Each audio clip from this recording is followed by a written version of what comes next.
teenagers are a pain in the butt. They are the moodiest people I've ever met in my entire life. You're listening to the Nacho Kids Podcast, where we discuss all things step-family related. Real stories, real people, real help. Your hosts are the creators of the Nacho Kids Method and the Nacho Kids Academy Step Family Coaching Team, Lori and David Sims. David. Guess what? What? We got a store. A store? A store. We got something in store at the store. What do we have? We have at nachokids.com/store. We created a bunch of designs for people to have t-shirts made and coffee cups and stickers and all kind of stuff. I'm not going to tell you what all I ordered. Yeah, I know. I make all this stuff and she's like ordering as fast as I can design it. I'm like, I did not create all this stuff for you to go out and order all of it. Hey, look, it's not my fault. But all I'm going to have is Life is Good and Nacho Kids t-shirts. But I will say it does compliment me a good bit to see that you liked so many of them enough to buy them. Hey, that reminds me. Did you create a Life is Good when you nacho t-shirt? I have not yet. Put that on your list. How dare you? Now I'm thinking, maybe I did. Well, you must. I can't remember. I did so many. I mean, 30 something designs I've done so I know. far. Every time I'd walk out of the room, you'd be like, hey, honey, come back. Actually, I did more than 30. It's probably more like 50 something, but I've only posted 30 something.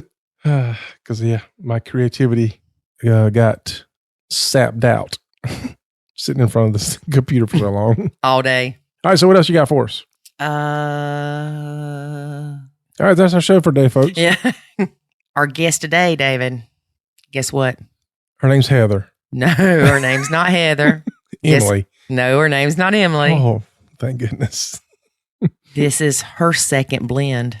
Ooh, another one. What is so funny is we know by taking polls and discussions in Facebook groups and other stepmom groups, if you ask somebody if they would get married again or be in a blend, I mean, it's like a no. 99.9% no. Yeah. Or what advice would you give someone considering going into a blended family? It's like run. Don't do it. Yeah, don't do it or run.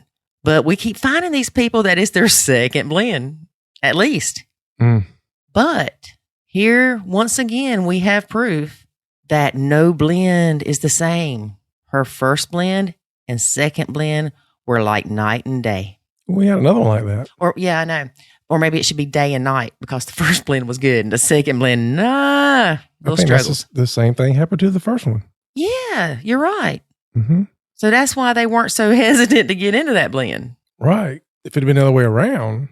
Now, we have had people that had a struggle the first blend and still got into another blend. Okay.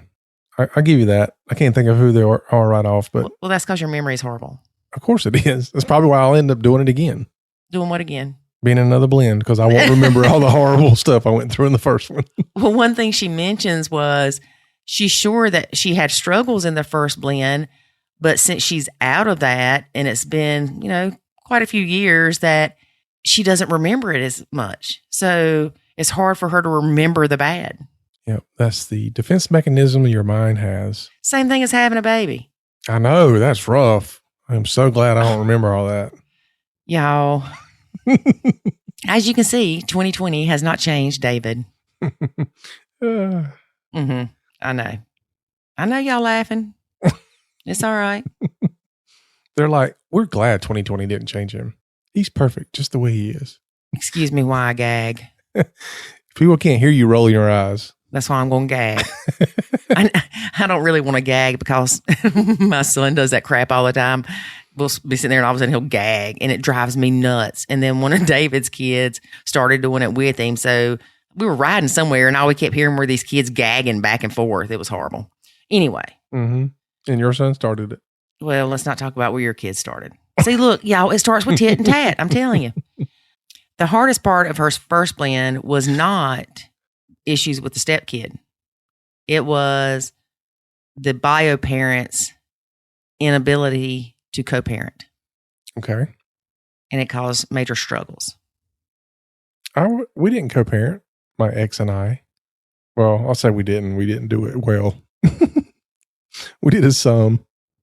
I've stated before, my son's biological father and I. So not his dad, his biological father. Because he has other fathers that aren't biological. We parallel parent. Yes. And if you don't know what that is, I'll tell you. It means I parent my way, he parents his, he don't talk to me. Period. Yeah. And it's best like that two way. parallel lines It's completely best that way. that never intersect. Mm-hmm. Yes, it is best that way. It was harder when Jackson was younger, but now that Jackson is 14 going on 15, he's able to not necessarily be stuck in the middle, but he's able to say, hey, my dad wants to know if I can come over, a couple hours early or things like that. Whereas before his dad would have to ask me. And not that that was always an issue. It's just, we just don't get along. There's a reason we're not together. Mm-hmm. Big reasons. Mm-hmm. Anyway, another thing that we talk about with this lady is being a high conflict stepmom. So she is? I did not say that. Oh, no, I'm just asking. She may have been. Did she say she was? She may have been. Mm. Was I a high conflict stepmom? Doggone straight you were a high conflict. All right, stepmom. that's it. Nervy. All right, y'all hear it? It's See, happening. you're still high conflict. Ow! See? Mess with me, boy. Where's mine? Because you know what? Listeners don't know this, but I got my own. No, Mine's not as loud as yours, but it hurts just as much. I'm not afraid of you. You shot me in the neck right below my ear. Okay, that's it. See, I try to be nice and not shoot him in the head, but he shoots me square in the neck. How can I miss that big old noggin you got? Well, apparently you did. You shot me in the neck and not my noggin. Hey, wonder if we could shoot each other.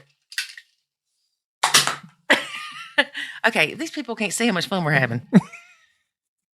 All right, so we need to get to listening. Stop laughing at my get to listening. What else do you do? We need to get to listening to stepmom Niki. All right, before we Wait, I'm not through speaking. Oh, gosh, hurry up. And all her words of wisdom that she's gained from being in two blends. And I want to ask her, will she do it again? And she is still in contact with the stepchild from her first blend. That's sweet. It is sweet. So let's listen to Niki. David, go ahead. What am I doing? You saying what you say? All right. Before we do it, here's a word from our sponsor. There is a way to save your sanity and your relationship, and it's called the Nacho Kids Academy. In the Nacho Kids Academy, you will learn the skills and knowledge to properly nacho, techniques to handle step-family challenges, ways to improve your communication, and much, much more. Visit NachoKidsAcademy.com and sign up today to join other step-parents who are seeing the life-changing benefits of nachoing. Again, that's NachoKidsAcademy.com. Today we have Niki Castello. How are you today, Niki? I'm wonderful. Thanks for having me. Thank you for being here. So tell us a little bit about your blend. How long have you been blending? 7 years now, I guess. Okay. Well, that's still good. Yeah, it's not so bad. So with all the kids and living together under one roof, it's been about 7 years, 6, 7, something like that. All right. So tell us how many stepkids you have. I've got 3. Well, 4 really. I've got one from a previous relationship that I've raised since she was 6, and she's in her early 30s now. And then I've got 3 here. This is your second blended relationship? Yep, sure is. Okay. I hear you. And they're both day and night different. The experiences between the two of them are extravagantly different. Well, let's talk about that for a minute. But tell us how many bio kids you have too, so we can kind of understand. I've got 3 bio kids. I've got 2 that are 2 boys. One is 28 and one's 25. And then I've got my bio daughter, 11, who's still at home. Goodness, big age range difference there. Yeah, she was kind of not expected. Yeah. She was a big surprise. So, yeah, but we love having her. She's the baby of the bunch. And you have a stepdaughter that's also 11, right? Yeah, they're 4 months apart. Wow. Yep. And they're two peas in a pod. Okay, so let's start off with your first blend. Sure. You had, I guess, your older kids at that point? No, I had not had them yet. Stephanie is her name, but she was 6 when me and her father met. And then I got pregnant with her brothers very shortly after that, within the first year or two. Okay. And how did that blend go? Was that easy for the most part? It was, well, I wouldn't say, well, you know, memory does funny things. It looks back on things a lot kinder than they probably are.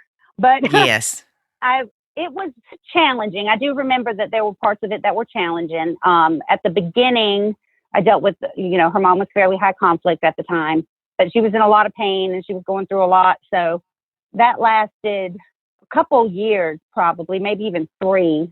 And that finally simmered down some. And then going into the teenage years, it was got a little dicier, but then her mom ended up moving to California, and she went with her for a few months, but decided she didn't like it over there and wanted to come home. So she came on home, and then we just had her ever since after that. And so I think it was just the circumstances were a little different, you know? Mm-hmm. And so we're still incredibly close to this day. She's got 2 children and she's married, and I just talked to her yesterday, as a matter of fact. So, but it was challenging. We had some communication issues. Of course, I think that's pretty much standard across the board. And if I'm being honest, I think there were definitely some times where things were a little dicey, but I don't really recall anymore. So many years have gone by, and, you know, it's just kind of been what it is. And our relationship has just been what it has been for so many years that it was such a small window of time that it just doesn't seem relevant anymore to dwell on, really. Right. You definitely don't want to bring up past hurtful memories. No, and I don't have many with her. I remember we bump heads some, but it was just teenage stuff mostly. Yeah. You know, sneaking around and, you know, doing whatever. She wasn't much for disrespect or anything like that. She was a pretty easy kid to get along with. She was great in school. I mean, you really couldn't complain too much. She had this little boyfriend who was her husband that she's had since she was 13 or 14 years old, and they've been together ever since. So I fought her on that for the longest time because I thought it was a bad mix. And so we bumped heads with that. That was probably our biggest issue, was when she first really started getting serious with that boy. But it turned out fine. But it turned out beautiful, and I loved him more than anything in the world. So, I mean, sometimes you just got to mind your own business and stay out of everybody's business. But yeah, I mean, she manages her life great, and, you know, I can't complain too much. It just normal kid stuff, I think. I don't think there was anything outside of it that would have been anything any different. Now, I never had too many issues with the bio mom. I kind of stayed in my lane. I even knew back then to kind of stay in my lane, that it wasn't really any of my business. And there were some issues between, of course, my ex-husband and her mama that ended up being pretty volatile at times. And I do remember those moments.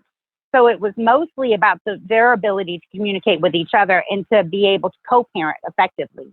They were not very successful at doing that with each other. And that was probably the most challenging part of the dynamic at the time. Now, they have since, you know, they get along fine now, and, you know, water under the bridge, I guess. But at the time, it was fairly volatile. I remember them screaming at each other on the phone, you know, and things like that, of that nature. Or somebody wanting to call the police for something because somebody didn't drop off the kid where they were supposed to drop him off, or what time they were supposed to drop him off. And I remember thinking, this seems mildly ridiculous. But I was such a young mom, you know, and they were quite a bit older than I was. And I remember, because my husband was quite a few years older than me. And I remember thinking, this is how adults are. This seems crazy. But, you know, because I had never really experienced anything like that up to that point. So I was a baby trying to do mama's stuff myself, you know. And so we kind of grew up together. I think that's some of it, you know, because there's probably about as many years between me and Stephanie as there are between me and her daddy, quite honestly. Okay. We just kind of learned how to do life together, and, you know, and we just ended up becoming friends through the process. And we're, like I say, we're incredibly close, and I love her dearly. That's great. Now you have stepdaughter 15, stepdaughter 13, stepdaughter 11. Yeah. And bio daughter 11. Yep. That's what we have at home right now currently. All girls. All girls. And it's a very big bunch of big personalities. They are not small personalities. They are very big ones. And it is a lot to take in some days. So when you started blending with your husband or significant other, right, the stepkids were 8, 6, and 4? Yeah, roughly about that age. Yeah, the youngest one might have been 5, but yeah, it was about that time. Yeah. And your first relationship, you were the stepmom, and she was pretty young too, right? Stepdaughter, she was 6. Okay, yeah. So you've came into these kids' lives when they were fairly young. Yeah, pretty young for them. Yeah, they were big personalities when I came in. They pretty much had their roles solidified by the time I came along, you know? Yeah. And they've stuck to their guns this entire time too. So you said it was night and day. Yeah. The first blend and the second blend. How was that? I think some of the challenges were that I don't like to reinvent the wheel. So if something works, I just want to continue with what works. And so I've already raised these children. So I came into this relationship thinking, well, I'll just handle this dynamic the same way I handled the last one and see how it goes, you know, because I really didn't know. But there's 3 of them, not 1, 3, and all 3 have very big personalities, and they're all night and day different from each other. Their personalities are just completely different. Mm-hmm. And the pushback that I got was pretty much immediately. And they're very possessive of their father, but they're possessive of everybody. It's not just because they're possessive of him. A lot of people have called them mini wives or whatever. And there is definitely some of that behavior for sure. Mm-hmm. But it's not, they're equal opportunity. They do that with their mom. They do that with their aunts. Their aunt just got a new boyfriend and they're all like, well, why? What's he got to be around for? What's going on with that? So it's kind of across the board. So it's not, I don't at least take it personally, I guess. I did. I took it personally for a long time. And I think as I've opened my eyes and kind of taken a step back and I've kind of started seeing them as individuals and really kind of getting to watch them, from an outside perspective without being so immersed personally and, and having that kind of like one-sidedness, I guess, where I can kind of see where they're coming from and what that's about. And it's made it a lot easier. So I've just, if I'm going to deal with that kind of pushback and they're not interested in me trying to dictate anything to them whatsoever, then why should I even put myself in the position to do that? Now, there was a big issue when I first started this where my partner was really upset with me about the disengagement. He was like, I just need you to be engaged more. I just need you to be, more focused and more involved. And this just isn't going to work for me. And I said, well, the other stuff's not working for me. So I don't know where we're going to find a balance in the middle. And then I just started researching more and reading more. And of course, being on the Facebook page and listening to other people's stories and kind of seeing where I was sitting at and saying, okay, well, where's the balance? Because I didn't want to be completely disengaged because I love these kids and I want to see them thrive and be successful and do all these amazing things. But how do I do that and also maintain my own autonomy in my relationship? Right. And that was number one for me. It was the minute I realized that I was doing for everybody else and not doing anything for myself at all. Mm-hmm. And so I needed that autonomy back. I needed that individuality in myself to be able to have some semblance of sanity and to feel good and to wake up and be, joyful about my life every day. Yes, because we lose ourselves in this mess. Yeah. And I think it can happen in nuclear families also, because I've seen it happen there. But it's just so much more abundant when you're trying to blend and you've got all these personalities and everybody is so different and they've got these big opinions. And what works for some kids doesn't work for other kids. Mm-hmm. And my partner is not a parent. Now, he's one of the most engaged fathers I've ever met in my entire life. One of the reasons I love him so much is because of the fierce way that he loves his girl. Mm-hmm. But he doesn't parent the way that I would parent. And Right. I don't parent the way that he would parent. Yes. So- and that's okay. That doesn't mean it's wrong. It's just different. Totally fine. We just have different personalities. We were raised different. We come from different childhoods and backgrounds. My way is not 100% right all the time, and neither is his. But, sometimes we can meet in the middle and come up with a good compromise, and that's kind of where we live. Mm-hmm. And I Yeah. don't get invested in what goes down with, of course, discipline or anything like that. And I keep my mouth shut. And sometimes it's hard, but I do, for the most part, keep my mouth shut. If it's not my business, it's not my business. And I try to just kind of stay in my own lane with it. Right. And it's not, a lot of people look at it as it being offensive that, Yeah, exactly. that you're staying in your lane or whatever. It really is not. It's not disrespect to you. It's not disrespect to your relationship with your husband. It is reality. You are not their parent. And many times when we try to parent kids that are not ours, it results in resentment, anger, hurt. And that's where we were at. We were right there. That's where it was. I had certain things. I love routine. I like routine. I like to know what I'm doing the next day. I like my house to be in a certain order. I like my cabinets to be in a certain order. I like my life to function in a way that makes me feel like I have control over pretty much every aspect of my life. Mm-hmm. But I had to also come to terms with what my weaknesses were. So I can sit here and I can say, stepdaughter 15 has got this much attitude and won't pick up this or that or clean up after herself. Or I could say multitudes of, resentment making statements about these kids. But at the end of the day, I had to look at myself in the mirror and figure out where my shortcomings were also. Because I was being high conflict and didn't even realize I was being high conflict. I was looking for a reason. And, like the minute they'd come in the door, of course, everybody's starving to death because they're teenagers. They come in the door, they get something to eat. They're leaving wrappers all over the counters. They've got 15 dishes out. They've got millions of things going on. And I would immediately be consumed with just this unadulterated amount of rage. Right. And at the end of the day, it would be no different because I think sometimes we put expectations on our stepkids that we really don't actually put on our bio children. Like we'll sit there and say, oh, my bio kids would never do that. And they've been raised better than this. And they know better than to do that or this, that, and the other. But when it's your bio kids, you can tolerate their wet towel being on the floor better than you can somebody else's kids leaving their wet towel on the floor. Yes, definitely. And so I really had to come to terms about whether or not I was honestly being equal and whether I was honestly being a good stepmom in regard to their well-being. Because I wanted things so regimented, but at the same time, I wasn't willing to bend. I wasn't willing to allow people to be their individual selves at the same time. You can't control children. They're still people.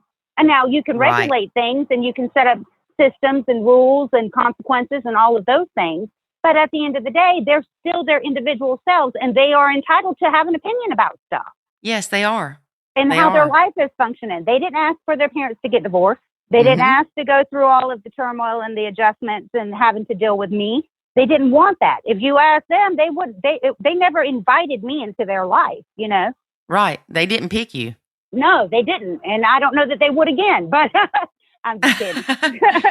But I just think that once I started coming to terms with that and dealing with the fact that I myself had my own anchors I was bringing into this sinking ship, that I had to be really honest with myself. And I had to look in the mirror and say, okay, Nick, this is the problem. You've got to ease up and back off.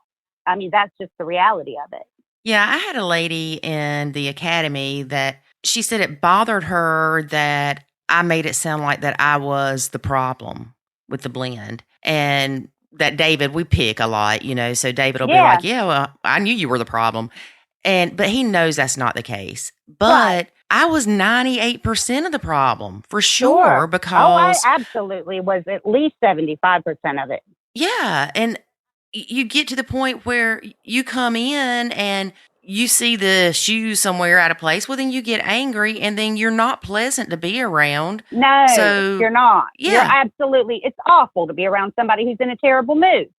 It really is just, I know how I am, and I'm super highly sensitive to other people's emotions. And I am like incredibly empathetic when it comes to energy in rooms and with people and attitudes and kind of the vibe they bring, And I was like, if it was me, and because I grew up in a blended home and it was awful. If it was me, and I remember coming home to my stepfather being like this awful, mean, just kind of whatever person, and you don't want to be around that. You don't want to have anything to do with people like that. It's an immediate turnoff to be around folks that have such a negative vibe and are angry all the time.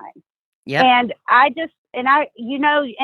think a lot of the issue is everybody wants to be right, but nobody wants to look at themselves a lot of the time. And I know I was one of them. I mean, you have to be honest. If you're going to make this work, you have to be honest with yourself and see it's easy to criticize our partners and say where they're not parenting or they're not stepping up or they're not doing whatever. But what are you doing too? What are you contributing to the dynamic that makes this a negative thing, you know? Yes. And that's where you kind of have to draw your lines and say, okay, you know, you have to be realistic with your goals and what your expectations are. Mm-hmm. Yeah. So you were a part of a blended family yourself? Yeah, I was. And it was horrific. It was absolutely just the worst, most abusive dynamic. But I tried to live my life following leaving home at such a young age. I left home at 15 because of it. That I think that I tried really hard to just be like, I wanted to be that ultimate mom. You know, I wanted to be the good mom. I wanted to be, you know, really great with my career. I had all these goals and I wanted it to be absolutely everything that my childhood was not. And it, you know, honestly, life just doesn't work out like that all the time. So you still carry your trauma with you when you go.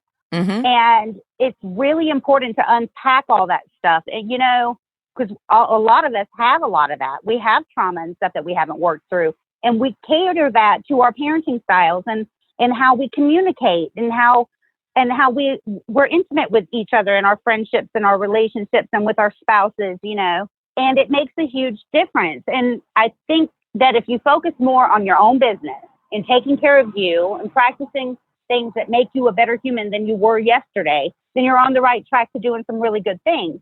But you have to be able to let go of some of those control mechanisms and what people feel like they need to have for their needs, their personal needs to be met. My needs weren't being met. I was like, could somebody get this Starburst wrapper out of my carpet? Could somebody pick up their shoes? Could somebody do this? Could somebody do that? Could somebody put their dishes in the sink? And it was so much of a focus on regimenting all of that you lose sight of the relationships that you're building. Mm-hmm. And it's so important. The relationships matter. They are never going to remember anything about candy wrappers on the counter. They're going to care about card games on Friday nights and, you know, whether you went to their school thing or whatever, you know, and how you were engaged with them on a personal level. They're never going to care about how clean the house was when they were growing up. Right. Now, you said that you being part of a blend was horrific. Yeah, was it a stepmom that was horrific or a stepdad that was horrific or both? It was a stepfather. Okay. But I didn't have my biological father was never in my life until I was grown. So the only father that I had was the stepfather figure, other than my granddaddy, who, you know, would ultimately take that role. But It was absolutely awful. And I never wanted to be in a situation where I would cause any children the amount of pain that he caused me. So was he just like a tyrant? Oh, he was just awful. He was a monster, essentially. That's bad. It was. And so, I knew what I didn't want my life to look like, and I knew what I didn't want my blend to look like, but I didn't know exactly what a healthy relationship was either. So you can, on black and white paper, you can say, well, this is what you do to run your household, and this is how you raise your children, and this is what you do, you know, to maintain intimacy with your partner and connection and communication and all of these things on paper. But you can't do that when you're dealing with additional personalities. Everybody has their own thing to bring to the table. Right. And it's important that they're allowed to do that, in my opinion. And I don't think we like it. I don't think we like it a lot of the time. Sometimes, you know, different opinions, of course, you know, and then I think there's also natural personality kind of conflict. I don't think that people necessarily do anything bad to you or you do anything bad to them. I think just some people just don't kind of click sometimes. Yes, and that's okay. And it's fine because we're not all meant to, you know, please every single person under the sun. We're not everybody's cup of tea. Mm-hmm. And it's okay not to be. But you can learn to accept that about each other and then figure out where your medium ground is and then, and work from there. So you at least maintain an element of respect for each other, even if you kind of don't see things eye to eye, I guess. Right. One thing we like to do in the Nacho Kids Academy is we like to have the members take the personality test. And if they can get their significant other to take it, then that's great too, because we can tell them better ways to communicate with each other and, kind of like 10 things not to say to this type of person or this person that has this personality. And it helps a lot because we don't see things the same. And it's hard for us to understand that not everybody thinks like us. That's absolutely right. And because of my kind of little control freak streak, I've always considered myself to be one of those all accepting people. I just love people for what they are and I meet them where they're at. And I think that I'm amazing because of it. And the reality was that was not entirely true. I like to say that and I like to think that about myself. But the reality was my actions weren't backing that up. Right. And I think it's real easy to run over children and tell them, well, you need to be this, this, this. But they had a whole life before I showed up. Yes. And we have to remember that too. Right. It's interesting that you had such a horrific experience. And like you said, you didn't have anything to really gauge what a healthy relationship was. You just knew it wasn't what you had experienced. I knew that. That's all I knew is that I didn't want to do this thing. And so it was important to me to make sure that I kept my children as far away from that stuff as possible. And ultimately, I feel like I've raised wonderful children. My older children and my older stepdaughter they are thriving and they're amazing adults. And there's no reason why these won't turn out the same way. It's just teenagers are a pain in the butt. They are the moodiest people I've ever met in my entire life. I mean, and I'm pretty moody. So, I mean, to add myself up against that list, I mean, I'm dealing with some crazy over here. I'm not going to lie to you. But I don't even know what I would do without it, though, because I have like on the off weekends, when it's just us by Sunday, I'm a little bored. I got to be honest. I sit there and I enjoy. I'm like, woo, it's my kid-free weekend. It's going to be amazing. We're going to go to brunch. We're going to have mimosas. It's going to be lovely. Take a little boat ride. We'll go do this. And then we do that. And then by Sunday, I'm like, what am I going to do now? I don't really know. So. Yeah, you don't have them all the time. You have your stepkids every other weekend? Yeah, and a few days during the week. But we only live about a mile from Biomom. Oh, okay. So we see them pretty much every day in some form or capacity. And the two 11-year-olds are in 2 classes together this year, and they run cross country together after school. And they're really close. They're incredibly tight, those two. And then and they're just busy. They've got a lot going on. And so we have we see them, frequently. But our designated court order days are Tuesdays, Thursdays, and every other weekend. Okay. That's generally how we do it. But it ends up being more than that just because of, the circumstances or whatever. Right. So let's talk about crazy teenagers. We have a lot of people that say, I need to hear from stepmoms that have teenagers. Sure. So let's talk about those crazy teenagers. Sounds good. What is one of the things about them being teenagers that you've noticed that didn't happen before? Like we know their moods changed. Yeah. We know their moods changed. They get kind of snappy. They're grumpy. They don't want to interact as much. I think, I will say this. Ours are still fairly interactive. The oldest one sometimes likes to retreat a little bit, but then Dad calls her out on it. He's very, very big about them being engaged with each other. But I think the self-centeredness, I think, is a big thing. I don't know if that's typical. I think it's probably pretty standard stuff. But not being able to see anything beyond your own nose. Everything revolves around you and what life can do to make your life easier. And without little regard for siblings or anybody else in the house, really. Because it's all about them. That's all that matters. Yeah, that's it. And it's just, and I think it's probably pretty standard operating procedure for most people, that are raising teenagers. In the blend, it's a little harder because where I would normally speak up and say something about, this immense attitude all of a sudden that we got, or, I'm going to not participate in this event, even though I've been asked to, or, and I'm going to put my foot down on this, that, and the other. it's very different. I really struggle with disrespect because I don't feel like it's that hard to be nice to people. Right. And I get really, really uptight about incredible amounts of disrespect. And it's just so profound in teenagers. And it's the abrasiveness in the coarseness of words that you cannot take back are really harsh. And it's taken me a good minute to not feel personally attacked by that. I think, and of course, not picking up after yourself and not cleaning up anything and not, doing whatever. But then at the same time, she'll have a day where she comes in and she's super productive and she does all this amazing stuff, and then you're like, wow, that was really nice of you. Thank you so much. Or, for doing your bathroom or getting things like that squared away. Because I basically have a whole level of my house that I refuse to touch. There you go. Because I've got a 15-year-old who's almost 16, a 13-year-old who's almost 14, and two very capable 11-year-old girls that are almost 12 that are more than capable of taking care of that situation. And I absolutely refuse to do it. I am not going to do it. Now, if it bothers you, yes, exactly right. And I tell him, he's like, well, somebody's got to be the adult around here. I guess I'm going to have to go up there and clean that bathroom. I guess you are, because I'm not doing it. Yeah. Or hire a maid. Right. Or hire somebody to come do it for you, because I'm not doing it. Now, with that, I really struggled with that at the beginning because I felt so guilty about that. And now I have no guilt whatsoever over it. If you want to get it done, then get it done.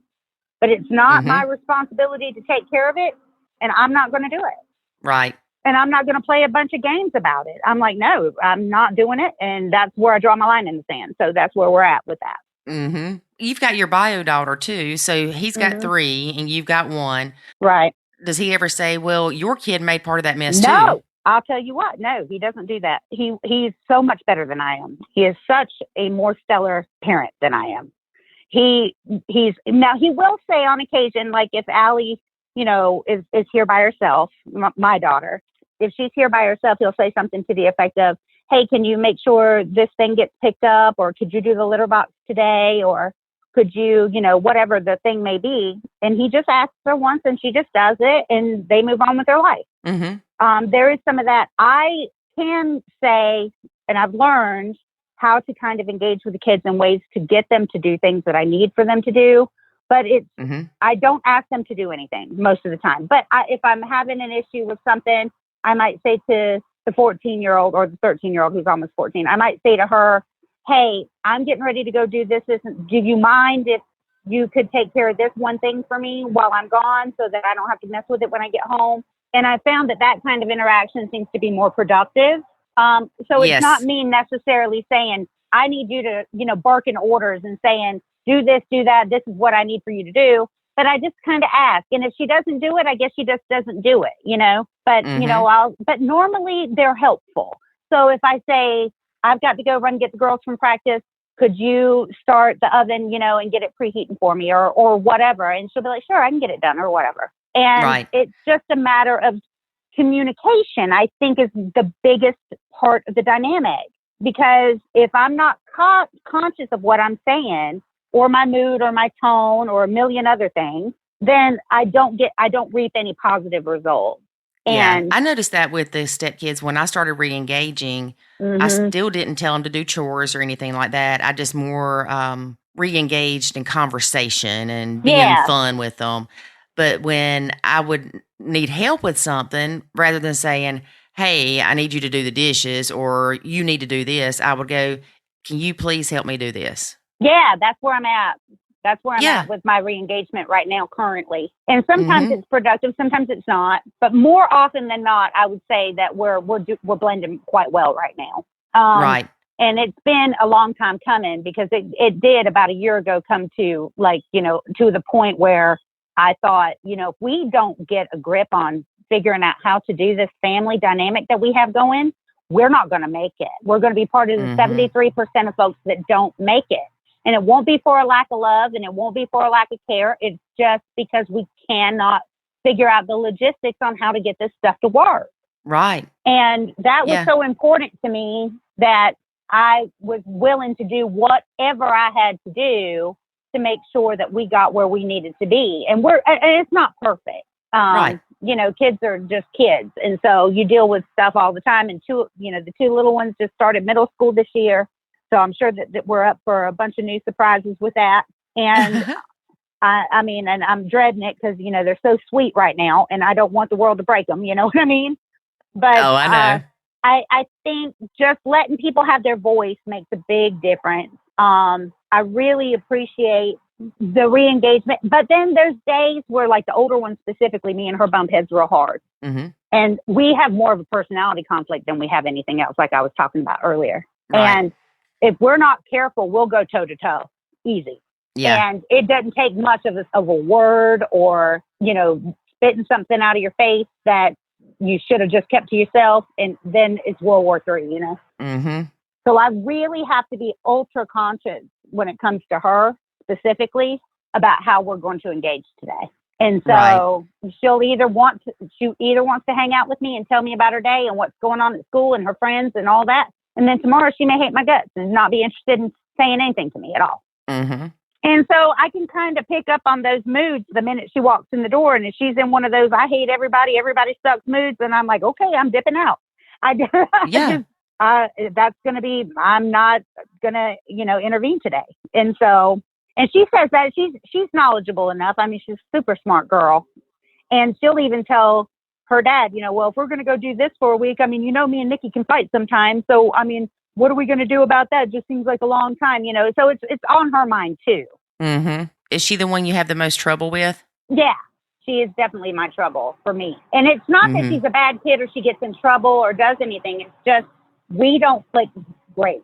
I love her more than anything because it's a different kind of dynamic in where I know deep down she cares for me, you know, but we just struggle because we're such different people. Right. We come from different places. We don't have this. Plus, I mean, you know, I have to think of going back to the honesty about yourself. I have to think, you know, I've been on my own since I was 15 and she's 15, almost 16 now. And I think, gosh, I was on my own at her age. Why can't she do a ditch?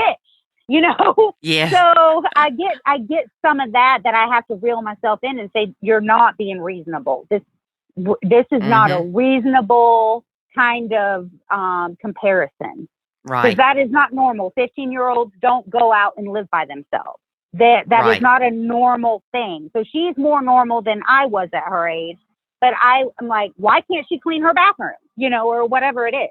And I have to keep myself in check and say, you're being unreasonable. You're not being reasonable. And so you're trying to compare her to you. Yeah. And that's not fair because she doesn't have my life experience. Right. Yeah. That's one thing that we talk about too is it's important not to compare kids in general. Yeah. Even your own bio kids because everybody's different. But it is crucial not to compare your stepkids and your bio kids. Yeah, I think that's incredibly, I mean, and I think we do a really good job with that. You know, I never look at mine and go, oh, well, she's so much better behaved or she's so much better this, or she's so much better that. I never do that. They all kind of operate, the kids together are wonderful. They, you know, and they argue and they fuss back and forth. Now, the two older ones, the 15 and the 13-year-old, those two scrap. Those two are scrappers and they will go toe to toe with each other like big time. What their personalities are night and day. And I guess they got into a big old thing over at BioMoms like a couple of days ago. And she was like, I can't do 3 more years of this. I don't know what I'm going to do, you know? So, cause she's about to pull her own hair out of her head, you know? So, and she's talking, and of course her parenting style is completely different. Another thing is that is like an issue as of today is because of that fight they got into. It's a big blowout. You know, of course, mom says, these are your consequences. We're taking your phones. You're grounded. You're all this, you know? And then, but my SO, my significant other thinks, well, I don't think that she's doing it. I wouldn't have handled it that way. I would have done it totally different. I don't think that they should be grounded. It's just kids fighting. It's just not a big deal. It's whatever. And I'm like, if she said something, you need to back her up on it. So, and he's like, well, I mean, I just wouldn't handle it that way. And that may be. He's got a different philosophy about throwing them in the yard and letting them kill each other, I guess. But I just think, you know, which whatever. But I like the cohesiveness of co-parenting and saying, okay, mom says that this is how things are going. And I think we should kind of adhere to what happened. It happened at her house on her time. And he does a pretty good job of kind of keeping that, but he doesn't like it very much. He would just as soon they come over here, have their phones and be fine. Right. Well, it's interesting, though, that you say that, because a lot of stepmoms especially will go, well, that happened at bio mom's house, and, whatever she does is fine. She can do that on her time. I think that's fine. And I understand people that feel that way, but I believe I don't agree with that. Mm-hmm. I think that if something went down and it was significant enough, because for these children to get punished, it has to be fairly significant in the first place. Mm-hmm. And I feel like if something went down that was significant enough that their mom said, that's it, I've had it, I've took their phones, this is what's going on for the week, and this is how it's going to be, I feel like he should support her in that. Right. So do they have a good co-parenting relationship? Like they communicate with each other? Yeah, every day. Are you more involved in that? No, not very much. I don't deal with that very much at all. I will on occasion if I have to, but it's real rare. Mm-hmm. If we speak fine. We're cordial to each other. We don't have a friendship or anything, but we're adults and we get along fine. And they speak probably every day, several times a day, depending on what's going on, because the kids are busy. Mm-hmm. And so they're texting back and forth, or they talk back and forth. So they're pretty proactive in regard to their co-parenting. I know a lot of people have an issue with that. I personally don't mind it. You mean have an issue with them talking every day and stuff like that? Right, with the amount of communication they have with each other. Yeah, yeah. And I know a lot of people don't like that, but honestly, it doesn't bother me at all. Mm-hmm. Well, a lot of times it's because it's insecurities. Yeah, and I just don't have a lot of that. And I just think, whatever you need to do for your kids, and they are busy and they've got a lot going on. And sometimes, their schedule changes, their practice changes, or this, and they happen all the time. Mm-hmm. And so for the most part, I just kind of feel like y'all just got to do whatever you got to do, what's best for your kids, Yeah, exactly. And if they get along fine, there's nothing wrong with them doing that. No, they get along pretty good. I mean, we joke because it's like they're still married. They just don't live in the same house. But It's kind of funny because of the amount of communication they have. But like I said, 3 big personalities. There's a lot going on. And, it works for them. And I'm, and my daughter's dad, we speak frequently. Now, he travels for a living, so he's not home all the time. But so it's a little bit of a different dynamic. He's overseas like for 3 or 4 months at a time. And oh, wow. So he's not always around, but we both try to have as healthy of a relationship as we can with, co-parents. Mm-hmm. Yeah. And that's not easy. No, it's not, because I mean, if I'm being honest, I mean, we don't like each other. Mm-hmm. We've got a lot of history and, a lot of bad blood between us over, the last 10 years or so, but we've always handled ourselves fairly adult-like. And I'm pretty proud of that, quite honestly. Yes, that's very important. I want to kind of be, my goal would be to be an anomaly, of course. I want to succeed and I want these children to succeed. And whether or not that happens with a close relationship with them, which ultimately I would love to have, or it doesn't, is irrelevant to me as long as they are raised and they're healthy and they're whole and they have a good childhood. And they get to experience life and travel a little bit. And they have a great relationship with their mom and dad. Right. And, because there's so many people that don't have that. And for me, I think it's important to step back and say, okay, you don't have to be this force in their life. You don't have to. Their mom is more than capable of being an amazing mother. Mm-hmm. Their father is an amazing dad. Now, he drives me absolutely bananas. And I don't agree with about 3/4 of what he does, but it's not my business. And at the end of the day, the kids are making good grades in school. They're socially active. They are in extracurricular sports and they're successful in their goals and all of that stuff. So for me, I think it was the biggest issue was because I have such a big mouth. Oh my gosh, it's so big. And I'm a fighter by nature. And it's just kind of in my blood to fight and not necessarily be hostile or argumentative. But if I see an injustice being done, I want to resolve that right now. If I see Yes. you being rude to somebody for no reason, I'm going to call you out on it. I mean, and I've always kind of been that way. But when you're that way all the time, you don't give anybody an opportunity to show you who they are because you're too busy trying to control everything, I know. And I am bad. I'm terrible at it. So my growth over the last year or so has been profound in regard to that. And I'm still, I still struggle some days. Yeah, but isn't it awesome to learn new ways to deal with things other than just blurting out what you think? Yeah, absolutely. Oh, it serves me a lot better to keep my mouth shut. It just, me too. It really does. Because I am one of those that if I go off the cuff, then it can be abrasive. It can be short and sharp. And right. Because I'm kind of no nonsense in a lot of ways. And as sensitive as I am and as in tune as I like to be with other people, I also am very moody myself. And I also am very sharp with my words. And I'm just I feel like it's karma's way of getting back at me a little bit because I'm getting back the same stuff that I've put out into the universe for so many years. But mostly with the teenagers, and it is challenging. I think teenagers are challenging for anybody, regardless. But they're growing into themselves. They've got a lot going on, and they're just kind of a pain in the butt. But their opinions are crazy. They're getting she's getting to the age about politics and making her stances on what she thinks about worldviews and current affairs and all of that stuff. And I'm like, oh my gosh, it's getting ready to be World War III around here with her daddy. I don't know what we're going to do. I mean, because it's, there's certain things, and everybody's so passionate, I think is the thing in our household, which is a little different than a lot of people's, is that we're all a very big bunch of passionate people, and we all hold firmly to our opinions and what we think. And they haven't gotten to the place yet where they're willing to hear your viewpoint. They are just listening to respond to you, and that's all they are doing.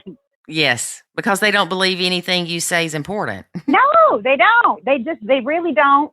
And occasionally they'll be open, like if you catch them in the right mood on the right day when the stars align and the moon is full, you might get somebody saying, oh, I can see your point of view. But normally it's like, no, there's nobody seeing anybody's point of view. It's just a bunch of opinions getting thrown around loud and nobody's hearing anybody say anything at all. Yes, definitely. And it's complete craziness. And I don't know. It's chaos is what it is. It's unadulterated chaos. And yes. I think with teenagers, you have to provide a safe place to land. And even like, I hope anyway, I don't know this for certain, but my hope is even if, things aren't ideal all the time, I hope they know that they can call me anytime for anything. Right. And they can count on me to be wherever they need to be if they need an emergency ride or something's going on, And that's where we're at in our re-engagement. And it's been pretty good, but most of it's on me. I mean, I don't know that you can put a lot of blame on kids a lot of the time. And they drive me crazy. Yeah. I mean, and everybody tells me all the time, they're like, I don't know how you do it, girl. I don't know how you do it. But I'm like, you just do what you do. I mean, you got to love your life and you've got to live it to the best of your ability. And I love having the Facebook page so I can have a blow up about something if I go bananas, which fortunately isn't very often. But just to have the safe place to kind of throw something out so you don't say anything stupid in your own house, I like the venting. I know a lot of people in the Facebook groups will say something about, well, all I see is all these people saying ugly things about their stepkids, and no wonder you don't have a relationship with them. And I'm thinking, I would much rather them say it here than to say it to the kids. You don't want to say anything hateful to the children, and and I've said some snarky stuff to them, I'm not going to lie, but I don't want, and I feel like I'm fairly kind in my Facebook posts also, but sometimes you just you're just a person with feelings. And sometimes you just have to get that rage out somewhere in a productive fashion where you can get it out of your system. People can relate and they can understand where you're at. And then you can go on, and then you can get up off the rocking chair on your porch and go back inside and continue on with your day. And go on about your life like it's not a big deal. And generally, once I get it out of my system, I'm over it. Mm-hmm. Yeah, it's just letting it go by talking about it because I think it's important not to build up resentment. I think that's how resentment builds, is if you don't have a safe place like it, ideally, people would have a therapist or a pastor or somebody that they would speak to, or even a best friend or something. But not everybody's going to do your emotional labor for you.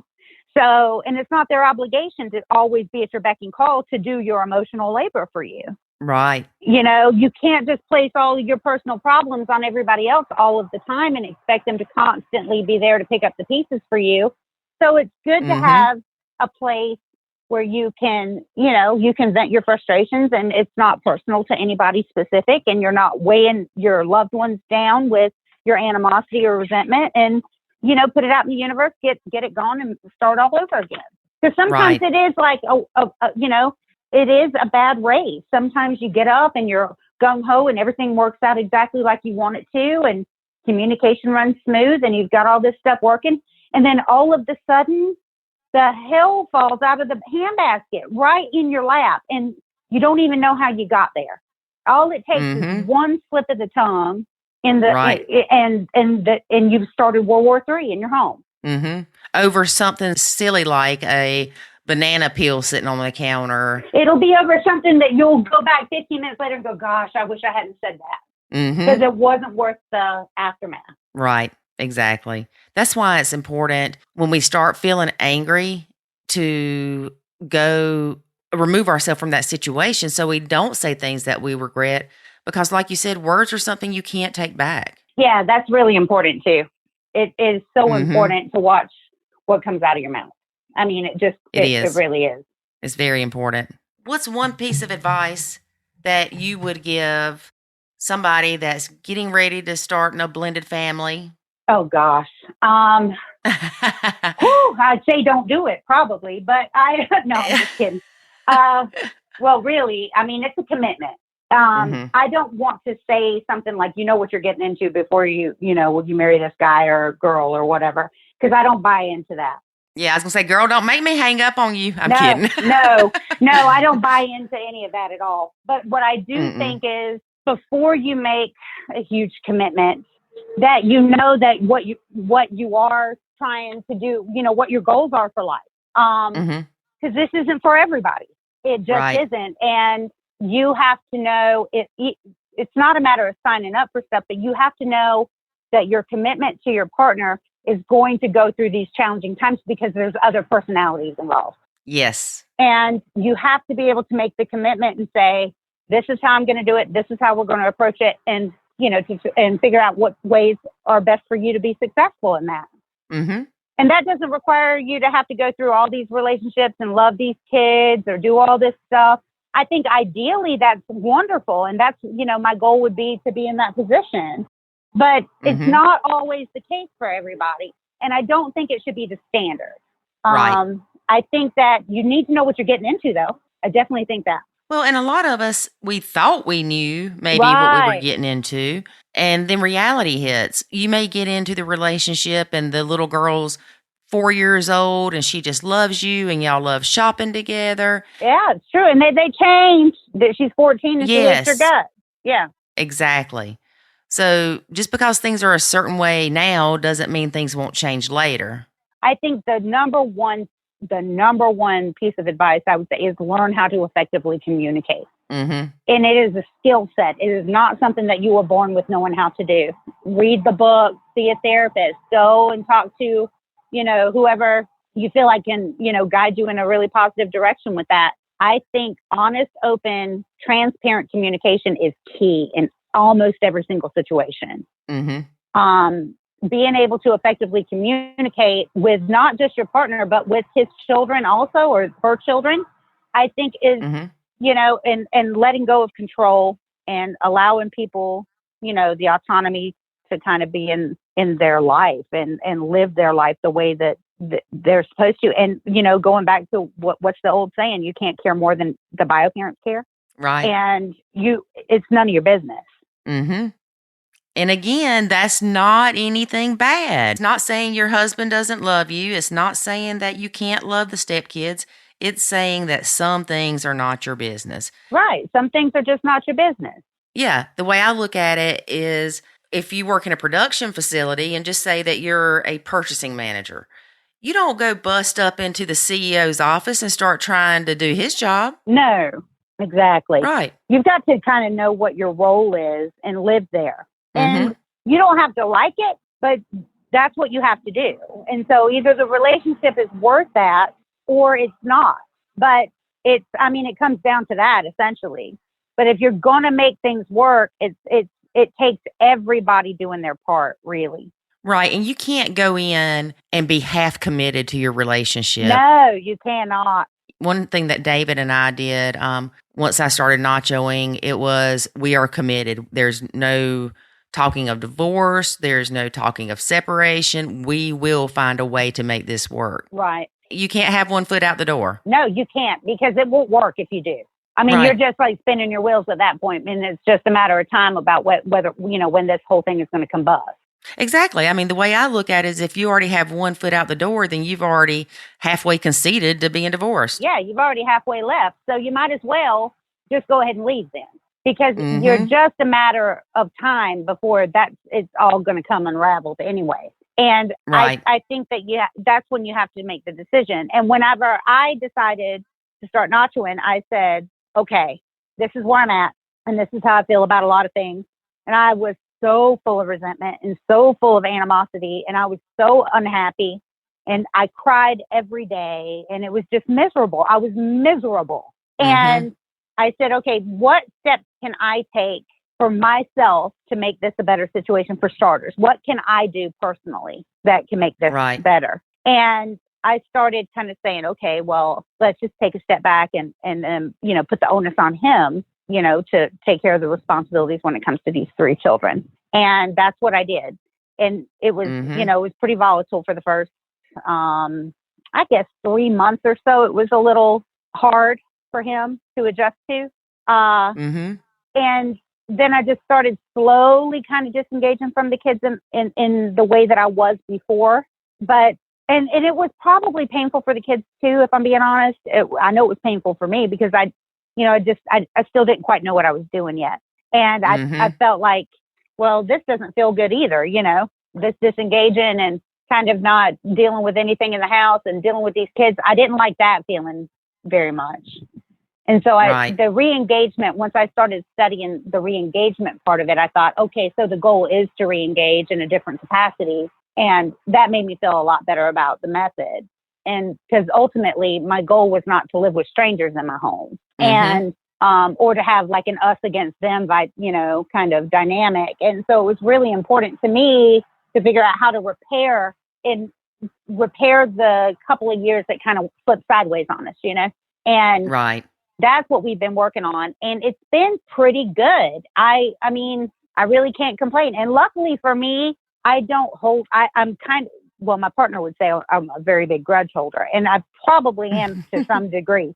But I also think that I do a really good job once I'm honest and I'm real straight up with myself, and I say, okay, these are things that you need to work on also. Then I can make allowances because other people also have those. And teenagers don't have the capacity yet to look at themselves in the mirror and go, you know what, you're a total BS today. Yeah. They don't have the capacity to do that. I mean, their opinions are what they are, and they're right, and they're not going to hear about them being wrong. So, exactly. I kind of pick my battles, and and of course, I don't engage in chores. I don't deal with discipline. I don't do consequences. I don't do, if you don't do this, I'm not doing this. I don't do any of that. I will ask simply sometimes and say, hey, do you mind loading the dishwasher for me or not?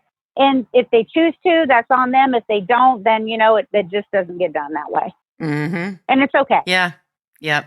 I appreciate their help so much when they give it because, quite honestly, I could use some help sometimes. And it's really nice when they carry their weight and, and they're really helpful and they want to cook things and they want to, make desserts or they, want to help with dinner or they want to, clean up after dinner or something. That's always, I'm so appreciative of it if the rare occasion of that happens. But yeah, I think that's kind of where we're at with our re-engagement. And it's not perfect yet. And it likely will never be perfect. but it's a far Right. cry better than what it was when we first started. And I can tell you that. And I am so blessed, and I thank God every day for it, because I think that being in a position, there's nothing, growing pains hurt. You know what I mean? They just don't feel good. But Mm-hmm. anything that brings you growth and makes you better is really important. And I think Right. sometimes as stepmoms, we get so hung up on, but we're almost martyrs. We make ourselves martyrs. And I Yeah. think that, the sooner that we let go of those mentalities, because all that does is places us in this victim role. Mm-hmm. And it's so unhealthy to live there. Now, it's okay to hang out there for a minute and cry and have a minute and just be like, I'm overwhelmed and it sucks and life is terrible. But I also think it's important to pull yourself out of that and say, okay, where is my responsibility in this? So you pick up, what you need to work on, but you don't have any control over anybody else. So all you have is yourself, your reaction, your attitude. Every single thing that you do on your own is yours to manage by yourself. Not somebody else's job to do that. It's not our job to manage other people or tell other people how to live their life or whatever. And kids need guidance, and that's great, but it's not my job to do that with these 3 girls. Right. They've got 2 perfectly able-bodied parents that love them dearly and fiercely, that are going to train them to live their life. And I have no doubt that they won't end up being wonderful adults. Mm-hmm. And, my stepsons, we went from hating each other and wishing that we didn't live together and all that stuff to now I have pretty awesome relationships with them. Yeah. And I'm thankful for that. Oh, for and sure. honestly, I definitely owe it to nachoing, because if I would not have nachoed, we wouldn't have made it. Where did Nacho come from? What was the history based on that?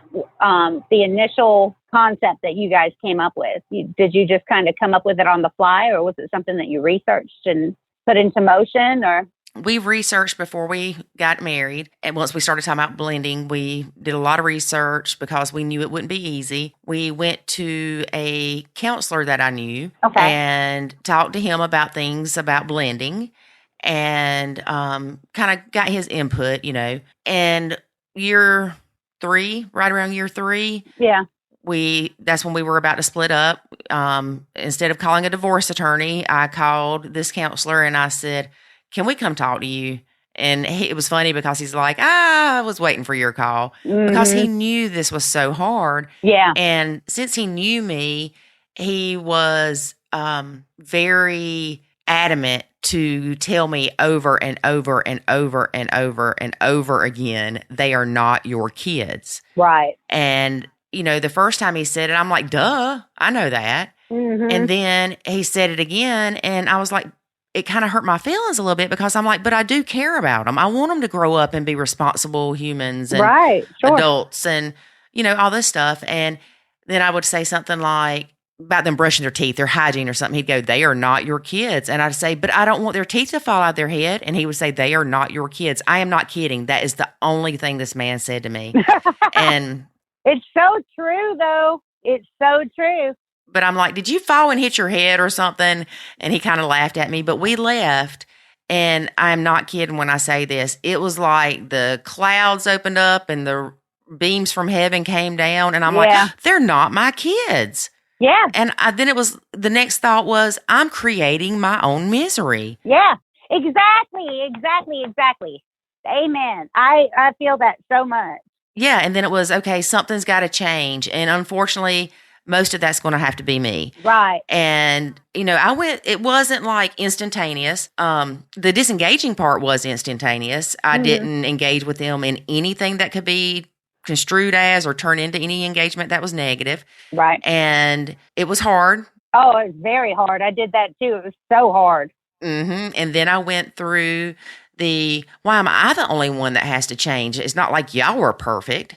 Right. And then I went through I'm tired of being by myself thing, because when they were here, I would just, go do my own thing. Yeah. And I like being by myself. But what it was is a lot of times when I had to disengage from them and remove myself from the room or something, I was missing out on time with my son also. Right. That's exactly right. I did that too. And I remember thinking the same thing. And that's such a powerful point that you're bringing up. And I see that in comments all the time on the Facebook page, where people say, well, how do you nacho and keep doing this and feel like that you're not even a part of your own life. And there is some truth to that. Yeah. But then once you start feeling that way, that means more than likely it's time to start re-engaging a little bit. Yeah, that's exactly what I was fixing to say. It's time to start getting kind of, Yeah, and slowly. Real slow. I did mine slow. I'm still kind of in the slow process. I still haven't fully, completely engaged yet. Yeah, mine started off with when the kids would come in, I'd go, hey, and that was it. That was my re-engagement starting off. And yeah, 2 of the 4 would go, hey, Lori, whatever. The other 2 would just ignore me. Fine. Mm-hmm. But even when you go to re-engage, you have to remember that whatever their reaction is, you cannot get all mad about it. And right. You can't get wound up around the axle about it. Yeah, don't take it personally. The girls come in and I'll say, hey, baby, how was your day? I hope you had a good day. And they'll say, oh, I did have a great day. Or they'll tell me all about their day. Or then some days I'll be like, hey, and they'll just be like, hey. And then they don't want to fool with me at all. And so, I just kind of feel it out. You know what I mean? So if they come in today and they're like real rambunctious about something that happened, then I'm so excited to hear about it. But if they're not, and then I'm like, all right, I guess that's where we're at today. So we'll just go with that, So we're just not going to hang out today. That's cool. Yeah.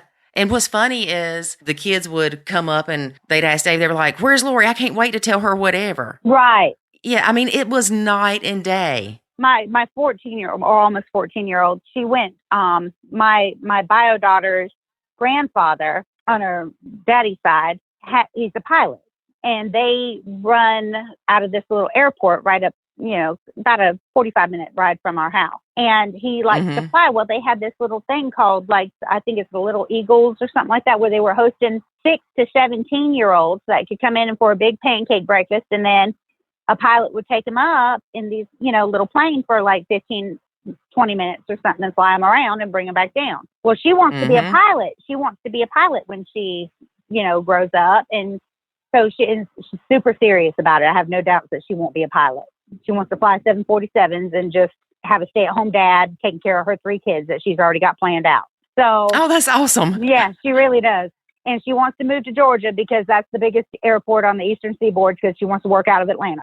She's got it all planned out. Well, she went up there and this was actually super exciting. So, my partner had taken them and took my bio daughter was already with grandma and grandpa because she was spending the night. So she was already over there working the pancake breakfast with them. And I didn't know she was going up. So I didn't go because I thought this would be a really nice opportunity for dad and daughter, to go do their kind of really cool thing.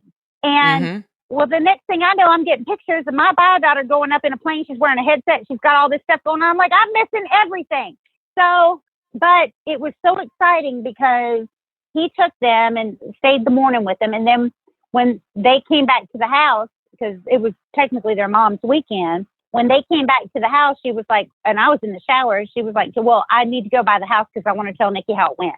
And I was so excited to hear about it because she was just pumped. You know what I mean? It was like one of the best things that's ever happened to her in her life. She was like, I got to wear this, the whole pilot headset and the whole thing and talk back and forth and go up in the air and have all this and see, exactly what it was. I said, do you still want to be a pilot? And she was like, oh my God, I want to be a pilot. And she was so pumped, And so I kind of missed out on that day, but I was so excited about when she came home and she was like, oh, I want to tell Nick about what happened. I want to tell her about my day or whatever. And so I'm always super anxious to hear about that stuff. And it makes me happy when they include me in that. Right. But sometimes, that doesn't happen. Sometimes it's like, we don't care what Niki thinks. I don't care. But and a lot of times that they don't care what I think. But I think that it's, I just relish in the moments that are good. And I want to live in joy. And I think it's important to be able to, at this point in my life anyway, to kind of ascertain whether or not my actions are contributing to my own personal joy. So I could be easily upset about having missed that whole day and focused on that, or be super excited for them, right? So I chose to be excited. And they're excited when you're excited, Yeah, and one thing I want to tell people is when you do go to re-engage, you might have to start a little bit slowly, then step back a little bit. you almost have to test the waters, but let the stepkids also lead that bonding. And that's what I do. I let them lead it. If they're wanting to hang out today, I'm all for it. And tomorrow, if they're not, then that's fine too.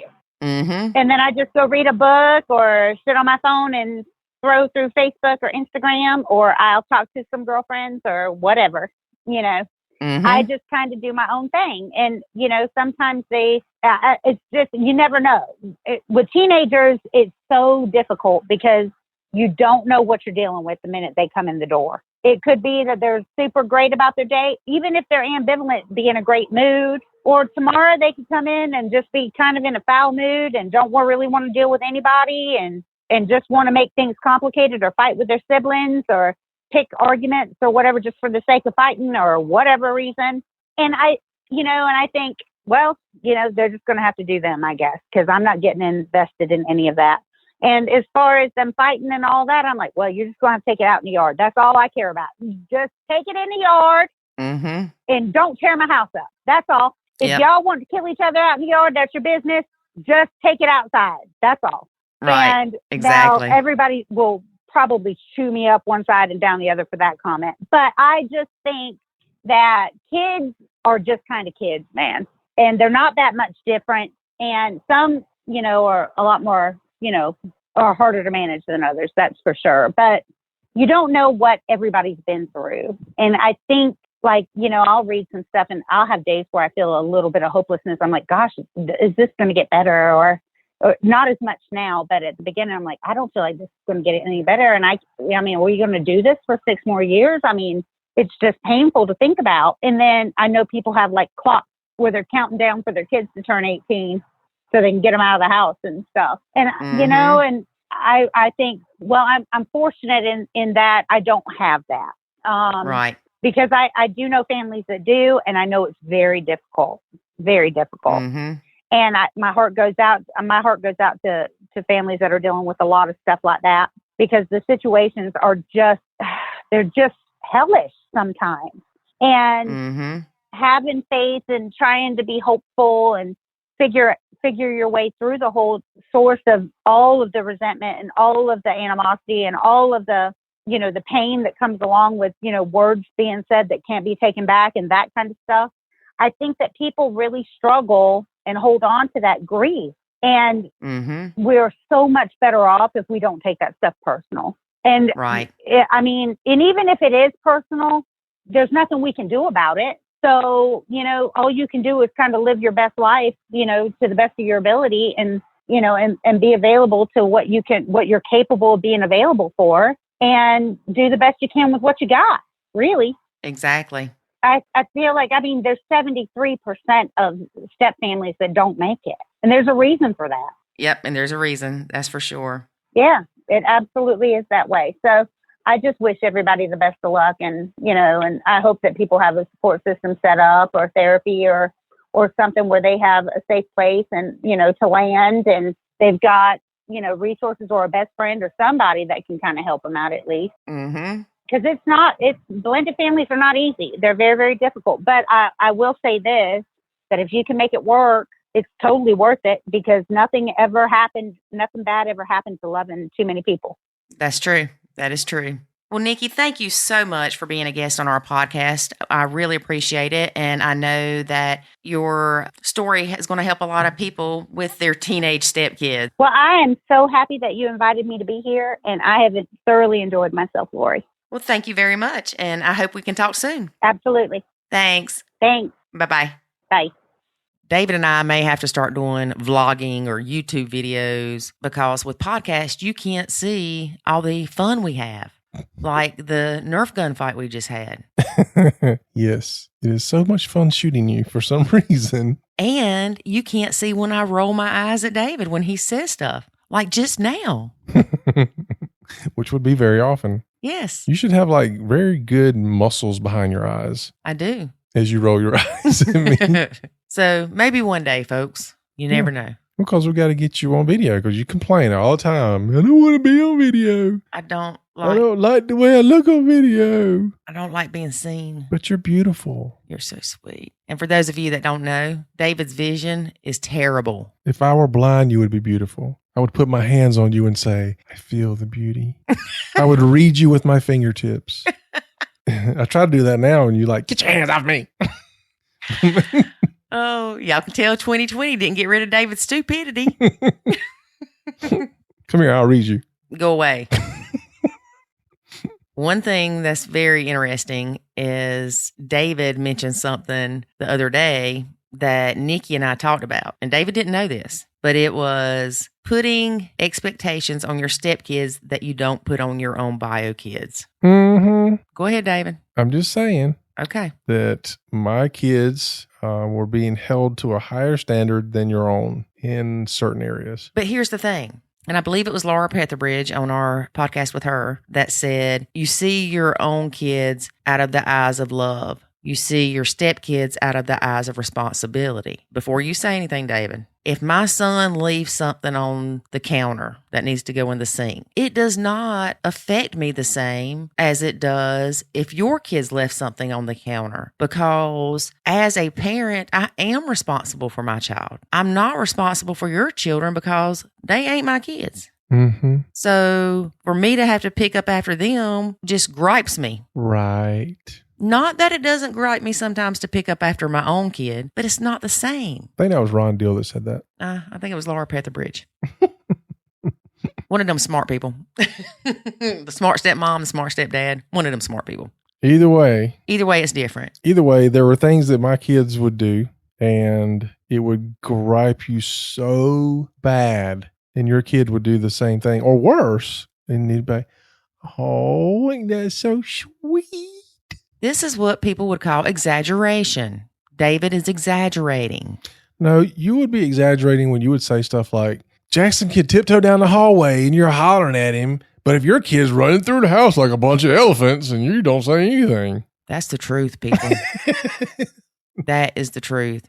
David had 4 kids here. I have 1. Those 4 kids could run around the house and it not faze David at all. It was so sweet hearing the little pitter patters of her feet. My son walk quickly down the hall, and your son can't walk quickly. Well, he surely don't run. You said he moves like I said he was tiptoeing. Snail going up icy hill or something. Yeah, he's getting faster. Yeah, when you chase him with the Nerf gun. He started that. It's funny, though. Recently, one of David's kids came back for a brief visit from Japan, and this child walks like he weighs 800 pounds. I don't know why. And he is so loud. Like, we went to go play putt-putt or miniature golf, whatever you want to call it. And every time I would hit the ball, he would be like, ha! I told him, I said, you scaring everybody around this place. Every time I putt, you make this loud, obnoxious noise and everybody turns and jumps. But he was always like that. I told David he needed to get his hearing checked because I really thought that he might have a hearing problem and that's why he's so loud. He's always been loud. Even when he was a baby, he cried louder than everybody else. That does not surprise me. He did. So this youngin', and he used to squeal. Remember that? Mm-hmm. Or screech, whichever. I think one of my funniest memories of Branson, though, is trying to get him to fold clothes on the couch. Or, like, here, fold these clothes. And he flops on the couch and he starts flailing around and whining and moaning, for 20 minutes or so? Mm-hmm. Yeah, that was funny. Another thing that we talk about that I talk about with Niki is being flexible in the blend. You have to be flexible. Mm-hmm. Like one of those rubber dolls. Remember those little things you could get? I had one like I got at Easter one year that you could flex his legs all around different ways. Little bendy things. What were they? I don't know, little, I call them bendies thing because you bend them in the direction and they would stay there. Yeah. Yeah. They had articulating limbs. Okay. So as a stepmom, you need to have articulating limbs. You need to be flexible, people. Be flexible. That's one thing I like about you. What? You're flexible. Am I? Yes. Like not like a contortionist or anything. No. It's like when things would pop. I got 4 kids. Things popped up all the time. And I had to run different directions and do different things and all that. And although you're not a person that likes last minute stuff, you were very flexible in dealing with all the changes and stuff that happened during the blend. Yeah, as long as I didn't have to go. Right. For the most part. But I don't like last minute stuff. Well, most of it affected just me, but there are a lot of stepmoms out there that they don't like, even when it affects just the step or just the dad. Right. Yeah. I'm pretty flexible. That's what I was trying to tell you. Yeah. And then you take all this contortionist stuff, run with it.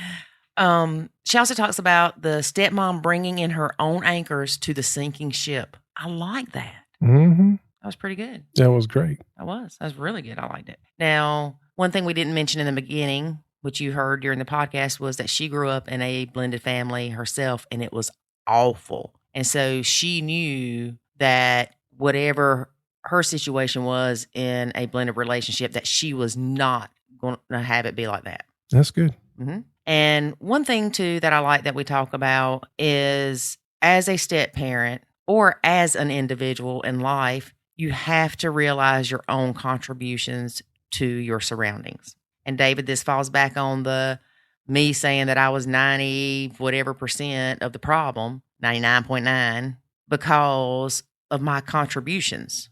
Mm-hmm. But that doesn't mean that it was all my fault. Nope. Never said it was. Sometimes you have.